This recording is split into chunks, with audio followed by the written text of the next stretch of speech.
सॼे मुल्क जी टनोजाम में भी पाकिस्तान जो जश्न आज़ादी वारो ॾियारो जोश ऐं जज़्बे सां मल्हायो पियो वञे। मुख़्तलिफ़ तालीमी इदारनि, तंज़ीमुनि ऐं ताजिर बिरादरी तरफ़ां धार धार तक़रीबूं मुनक़िद कयूं वयूं। सिंध ज़र यूनिवर्सिटी टनोजाम जे वाइस चांसलर डॉक्टर मुजीबुद्दीन सहराई जी अॻवानी में यूनिवर्सिटी जे ऑफिसरनि, फैकल्टी डीन्स, उस्तादनि ऐं मुलाज़मनि क्राफ्ट प्रोडक्शन फैकल्टी खां वाइस चांसलर सेक्रेटरीट ताईं रैली कढी वाइस चांसलर सेक्रेटरीट में पाकिस्तानी झंडो फड़कायो। इन मौक़े ते ज़र यूनिवर्सिटी टनोजाम जे वाइस चांसलर डॉक्टर मुजीबुद्दीन सहराई ऐं ॿियनि ख़िताब पिणु कयो ऐं तक़रीब जे आख़िर में मिठाई पिणु विराई वई।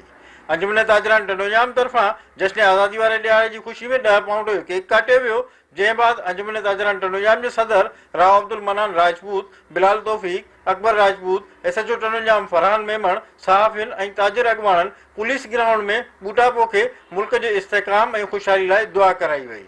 जॾहिं त government boys high school number 1 में भी निसार अहमद रतड़, ग़ुलाम सरवर सियाल ऐं ॿियनि उस्तादनि तरफ़ां पाकिस्तानी झंडो फड़काइण बाद केक काटियो वियो ऐं मुख़्तलिफ़ बूटा लॻाया विया।